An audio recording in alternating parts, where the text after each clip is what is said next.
Assalamualaikum warahmatullahi wabarakatuh. Sobat, tahukah kamu kalau ada keajaiban di dunia ini selain bangunan atau peradaban?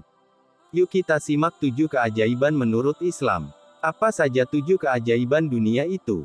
Menara Pisa, Tembok Cina, Candi Borobudur, Taj Mahal, Ka'bah, Menara Eiffel, dan piramida di Mesir. Ya, inilah semua keajaiban dunia yang kita kenal. Namun sebenarnya semua itu belum terlalu ajaib, karena di sana masih ada 7 keajaiban dunia yang lebih ajaib lagi. Mungkin para pemirsa bertanya-tanya, keajaiban apakah itu? Memang 7 keajaiban lain yang kami akan sajikan di hadapan pemirsa sekalian belum pernah ditayangkan di TV, tidak pernah disiarkan di radio-radio dan belum pernah dimuat di media cetak. 7 keajaiban dunia itu adalah 1. Hewan berbicara di akhir zaman. Maha suci Allah yang telah membuat segala sesuatunya berbicara sesuai dengan yang Ia kehendaki. Termasuk dari tanda-tanda kekuasaannya adalah ketika terjadi hari kiamat akan muncul hewan melata yang akan berbicara kepada manusia sebagaimana yang tercantum dalam Al-Quran, Surah An-Naml ayat 82. Dan apabila perkataan telah jatuh atas mereka, kami keluarkan sejenis binatang melata dari bumi yang akan mengatakan kepada mereka, bahwa sesungguhnya manusia dahulu tidak yakin kepada ayat-ayat kami. Mufasir negeri Syam, Abul Fida, Ibnu Katsir ad-Dimashqi berkomentar tentang ayat di atas, hewan ini akan keluar di akhir zaman ketika rusaknya manusia, dan mulai meninggalkan perintah-perintah Allah, dan ketika mereka telah mengganti agama Allah. Maka Allah mengeluarkan ke hadapan mereka hewan bumi. Konon kabarnya, dari Makkah, atau yang lainnya sebagaimana akan datang perinciannya. Hewan ini akan berbicara dengan manusia tentang hal itu. Lihat tafsir Ibnu Katsir. Hewan aneh yang berbicara ini akan keluar di akhir zaman sebagai tanda akan datangnya kiamat dalam waktu yang dekat. Nabi Shallallahu Alaihi Wasallam bersabda, sesungguhnya tak akan tegak hari kiamat, sehingga kalian akan melihat sebelumnya 10 tanda-tanda kiamat, gempa di timur, gempa di barat, gempa di Jazirah Arab, asap, dajjal, hewan bumi, Yajuj dan Majuj, terbitnya matahari dari arah barat, dan api yang keluar dari jurang Aden, akan menggiring manusia. Hadis riwayat Muslim dalam Sahihnya, Abu Dawud dalam Sunannya, At-Tirmizi dalam Sunannya, dan Ibnu Majah dalam Sunannya. 2. Pohon kurma yang menangis. Adanya pohon kurma yang menangis ini terjadi di zaman Rasulullah Shallallahu Alaihi Wasallam. Mengapa sampai pohon ini menangis? Kisahnya, Jabir bin Abdillah radhiyallahu anhu bertutur, Jabir bin Abdillah radhiyallahu anhu berkata, adalah dahulu Rasulullah Shallallahu Alaihi Wasallam berdiri, berkhutbah di atas sebatang kurma, maka tatkala diletakkan mimbar baginya, kami mendengar sebuah suara seperti suara unta dari pohon kurma tersebut hingga Rasulullah Shallallahu Alaihi Wasallam turun kemudian beliau meletakkan tangannya di atas batang pohon kurma tersebut. Hari Al-Bukhari. Ibnu Umar radhiyallahu anhu berkata, dulu Nabi Shallallahu Alaihi Wasallam berkhutbah pada batang kurma. Tatkala beliau telah membuat mimbar, maka beliau berpindah ke mimbar itu. Batang kurma itu pun merintih. Maka Nabi Shallallahu Alaihi Wasallam mendatanginya sambil mengeluskan tangannya pada batang korma itu untuk menenangkannya. Hadis riwayat Al-Bukhari dalam Sahihnya, dan At-Tirmizi dalam Sunannya.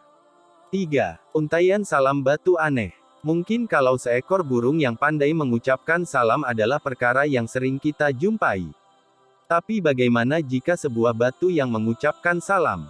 Sebagai seorang hamba Allah yang mengimani Rasul-Nya, tentunya dia akan membenarkan seluruh apa yang disampaikan oleh Rasul-Nya, seperti pemberitahuan beliau kepada para sahabatnya bahwa ada sebuah batu di Mekah yang pernah mengucapkan salam kepada beliau sebagaimana dalam sabdanya, dari Jabir bin Samurah dia berkata, Rasulullah Shallallahu Alaihi Wasallam bersabda, sesungguhnya aku mengetahui sebuah batu di Mekah yang mengucapkan salam kepadaku sebelum aku diutus, sesungguhnya aku mengetahuinya sekarang.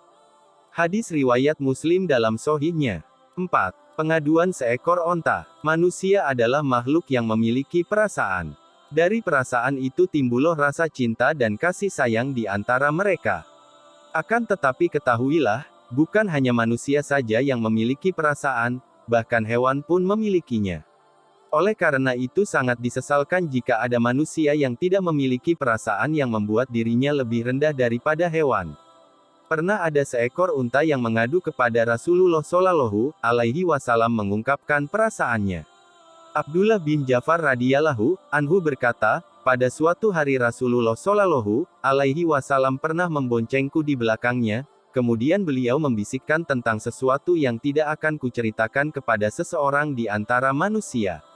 Sesuatu yang paling beliau senangi untuk dijadikan pelindung untuk buang hajatnya adalah gundukan tanah atau kumpulan batang kurma. Lalu beliau masuk ke dalam kebun laki-laki Ansar. Tiba-tiba ada seekor onta. Tatkala Nabi Shallallahu Alaihi Wasallam melihatnya, maka onta itu merintih dan bercucuran air matanya. Lalu Nabi Shallallahu Alaihi Wasallam mendatanginya seraya mengusap dari perutnya sampai ke punuknya dan tulang telinganya, maka tenanglah onta itu. Kemudian beliau bersabda, siapakah pemilik onta ini? Onta ini milik siapa? Lalu datanglah seorang pemuda Ansar seraya berkata, onta itu milikku, wahai Rasulullah. Maka Nabi Shallallahu Alaihi Wasallam bersabda, tidakkah engkau bertakwa kepada Allah dalam binatang ini, yang telah dijadikan sebagai milikmu oleh Allah, karena binatang ini telah mengadu kepadaku bahwa engkau telah membuatnya letih dan lapar.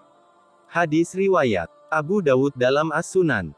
5. Kesaksian kambing panggang. Kalau binatang yang masih hidup bisa berbicara adalah perkara yang ajaib, maka tentunya lebih ajaib lagi kalau ada seekor kambing panggang yang berbicara. Ini memang aneh, akan tetapi nyata. Kisah kambing panggang yang berbicara ini terdapat dalam hadits berikut. Abu Hurairah radhiyallahu anhu berkata, Rasulullah Shallallahu Alaihi Wasallam menerima hadiah, dan tak mau makan sodaqoh. Maka ada seorang wanita Yahudi di Khoibar yang menghadiahkan kepada beliau kambing panggang yang telah diberi racun. Lalu Rasulullah Shallallahu Alaihi Wasallam pun memakan sebagian kambing itu, dan kaum sahabat juga makan. Maka Nabi Shallallahu Alaihi Wasallam bersabda, angkatlah tangan kalian, karena kambing panggang ini mengabarkan kepadaku bahwa dia beracun. Lalu meninggallah Bishr bin Al-Baro bin Marur Al-Ansori. Maka Nabi Shallallahu Alaihi Wasallam mengirim utusan membawa surat, apa yang mendorongmu untuk melakukan hal itu? Wanita itu menjawab, jika engkau adalah seorang nabi, maka apa yang aku telah lakukan tak akan membahayakan dirimu. Jika engkau adalah seorang raja, maka aku telah melepaskan manusia darimu. Kemudian Rasulullah Shallallahu Alaihi Wasallam memerintahkan untuk membunuh wanita itu, maka ia pun dibunuh.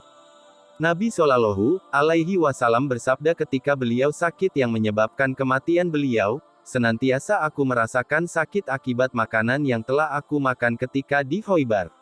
Inilah saatnya urat nadi leherku terputus. Hari Abu Dawud dalam sunannya. 6. Batu yang berbicara. Setelah kita mengetahui adanya batu yang mengucapkan salam, maka keajaiban selanjutnya adalah adanya batu yang berbicara di akhir zaman. Jika kita pikirkan, maka terasa aneh, tapi demikianlah seorang muslim harus mengimani seluruh berita yang disampaikan oleh Rasulullah Shallallahu Alaihi Wasallam, baik yang masuk akal, atau tidak. Karena Nabi Shallallahu Alaihi Wasallam tidaklah pernah berbicara sesuai hawa nafsunya, bahkan beliau berbicara sesuai tuntunan wahyu dari Allah yang mengetahui segala perkara gaib. Rasulullah Shallallahu Alaihi Wasallam bersabda, kalian akan memerangi orang-orang Yahudi sehingga seorang di antara mereka bersembunyi di balik batu. Maka batu itu berkata, wahai hamba Allah, inilah si Yahudi di belakangku, maka bunuhlah ia. Hadis riwayat Al-Bukhari dan Muslim. Al-Hafiz Ibnu Hajar rahimahullah berkata, dalam hadits ini terdapat tanda-tanda dekatnya hari kiamat, berupa berbicaranya benda-benda mati, pohon, dan batu. Lahiriahnya hadits ini menunjukkan bahwa benda-benda itu berbicara secara hakikat. Lihat Fathul Bari. 7. Semut memberi komando. Mungkin kita pernah mendengar cerita fiktif tentang hewan-hewan yang berbicara dengan hewan yang lain. Semua itu hanyalah cerita fiktif belaka alias omong kosong. Tapi ketahuilah wahai para pembaca, sesungguhnya adanya hewan yang berbicara kepada hewan yang lain, bahkan memberi komando, layaknya seorang komandan pasukan yang memberikan perintah, benar-benar terjadi. Hewan yang memberi komando tersebut adalah semut. Kisah ini sebagaimana yang dijelaskan oleh Al-Quran. Dan Sulaiman telah mewarisi Daud, dan dia berkata, "Hai manusia, kami telah diberi pengertian tentang suara burung dan kami diberi segala sesuatu. Sesungguhnya, semua ini benar-benar suatu kurnia yang nyata." Dan dihimpunkan untuk Sulaiman tentaranya dari jin, manusia dan burung lalu mereka itu diatur dengan tertib dalam barisan. Hingga apabila mereka sampai di lembah semut, berkatalah seekor semut, "Hai semut-semut, masuklah ke dalam sarang-sarangmu, agar kamu tidak diinjak oleh Sulaiman dan tentaranya," sedangkan mereka tidak menyadari. Maka dia, Sulaiman tersenyum dengan tertawa karena mendengar perkataan semut itu, dan dia berdoa, "Ya Tuhanku, berilah aku ilham untuk tetap mensyukuri nikmat-Mu yang telah Engkau anugerahkan kepadaku dan kepada dua orang ibu bapakku dan untuk mengerjakan amal saleh yang Engkau ridai, dan masukkanlah aku dengan rahmat-Mu ke dalam golongan hamba-hamba-Mu yang saleh." Surat An-Naml ayat 16-19. Inilah beberapa perkara yang lebih layak dijadikan 7 keajaiban dunia, yang menghebohkan, dan mencengangkan seluruh manusia. Orang-orang beriman telah lama meyakini dan mengimani perkara-perkara ini sejak zaman Nabi Shallallahu Alaihi Wasallam sampai sekarang. Namun memang kebanyakan manusia tidak mengetahui perkara-perkara itu. Oleh karena itu, kami mengangkat hal itu untuk mengingatkan kembali, dan menanamkan akidah yang kokoh di hati kaum muslimin. Demikian 7 keajaiban dalam Islam, semoga bermanfaat bagi kita semua. Wassalamualaikum warahmatullahi wabarakatuh.